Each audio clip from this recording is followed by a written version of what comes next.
الحمد لله وكفى وسلام على عباده الذين اصطفى أما بعد فقد قال النبي صلى الله عليه وسلم من تزوج امرأة لعزها لم يزد الله إلا ذلا ومن تزوجها لمالها لم يزد الله إلا فقرا إلى آخره أو كما قال عليه الصلاة والسلام.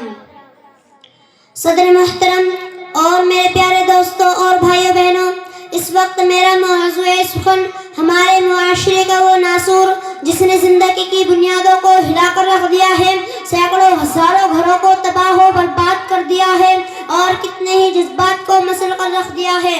وہ بیماری ہے جسے آپ اور ہم جہیز کے نام سے یاد کرتے ہیں. میں نے خطبے کے بعد ایک حدیث شریف پڑھی ہے، اس میں حضور پر نور محمد عربی صلی اللہ علیہ وسلم کا پاک ارشاد ہے کہ جو شخص عزت حاصل کرنے کے لیے شادی کرے گا تو رب ذوالجلال اس کو ذلت کے سوا کچھ نہ دیں گے، اور جو شخص مال کے لالچ میں شادی کرے گا تو اس کو فقر و فاقہ اور تنگدستی کے سوا کچھ نصیب نہ ہوگا.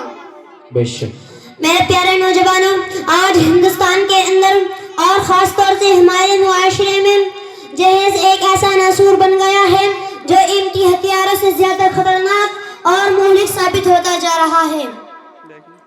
اس منحوس جہیز کی بنیاد پر ہندوستانی معاشرے میں روزمرہ اخبارات کی رونق زار بن کر یہ سرخیاں چھپتی ہے کہ فلاں شوہر نے اپنے سسرال والے سے اسکوٹر نہ ملنے پر اپنے نینے ویلی دلہن کو جلا دیا، فلاں شوہر نے مزید جہیز کا مطالبہ پورا نہ کرنے پر اپنی بیوی کو موت کے گھاٹ اتار دیا. عجب ماجرا ہے حضرات، دیکھیے، عجب ماجرا ہے حضرات، دیکھیے، داماد مانگتا ہے خیرات. دیکھیے پیارے دوستوں، اخبارات کی سرخیاں اب غیر قوموں ہی کے بارے میں نظر آتی تھی، مگر افسوس صد افسوس رفتہ رفتہ ہمارے اسلامی معاشرے کے اندر بھی یہ وبا پھیل چکی ہے کہ آج جہیز کے لیے بھیڑ چلنے والی کہیں فاطمہ، کہیں رضیہ، کہیں شبنم وہ فرزانہ ہے، اسلامی شریعت کے نام لیوا سے کہہ رہی ہے کہ کاش ہمارے اسلامی شریعت کتابوں اور وعدوں کے بجائے عمل میں آ جاتی.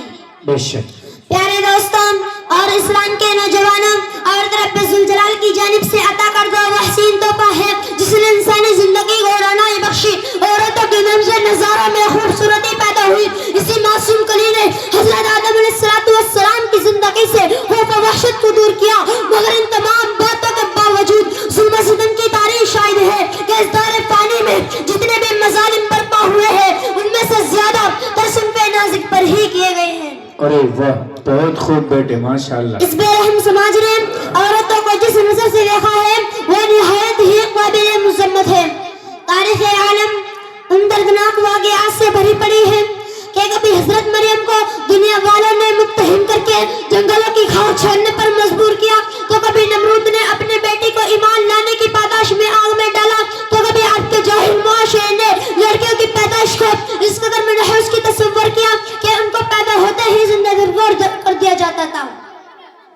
محترم حضرات، آج بھی ان معصوم شہزادوں پر ظلم و ستم کے پہاڑ تلے جا رہے ہیں. جبر و تشدد کی خاردار جھاڑیاں ان کی راہ میں آئل ہے. عورتوں کے ارمانوں کا بھی خون کیا جا رہا ہے. غریب گھرانے کی بچیوں پر خدا کی زمین اپنی وسعت اور کشادگی کے باوجود تنگ ہو رہی ہے.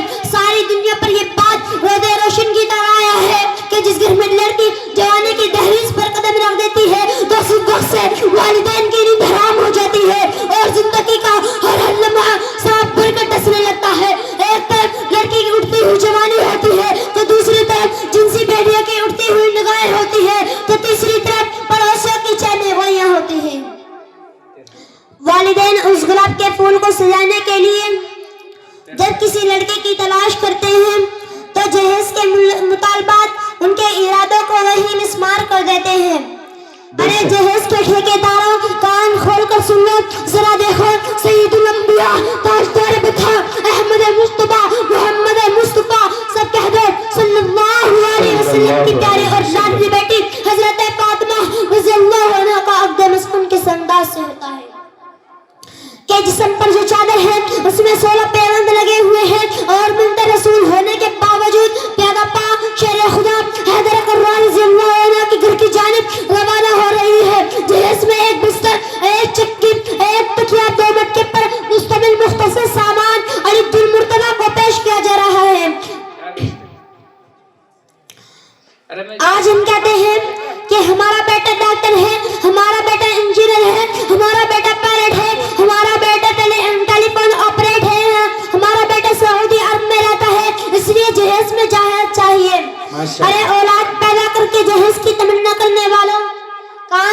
پر سن لو.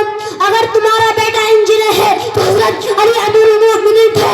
اگر تمہارا بیٹا پائلٹ ہے تو حضرت علی خلیفہ رسول تھے. اگر تمہارا بیٹا ٹیلی فون آپریٹ ہے تو حضرت علی فاتح خیبر تھے. اگر تمہارا بیٹا گریجویٹ ہے تو حضرت علی اسد اللہ تھے. اگر تمہارا بیٹا پیکر سیاست ہے تو حضرت علی پیکر ولایت تھے.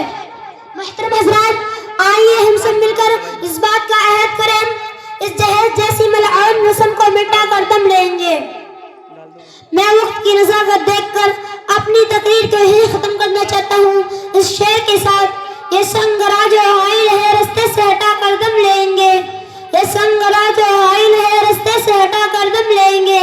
ہم پھول بھی ہے تلوار بھی ہے، ہم پھول بھی ہے تلوار بھی ہے، باطل کو مٹا کر دم لیں گے. وما علینا الا البلاغ. ماشاءاللہ. اللہم زد فزد. میں راہ کا چراغ ہوں، سورج تو نہیں ہوں.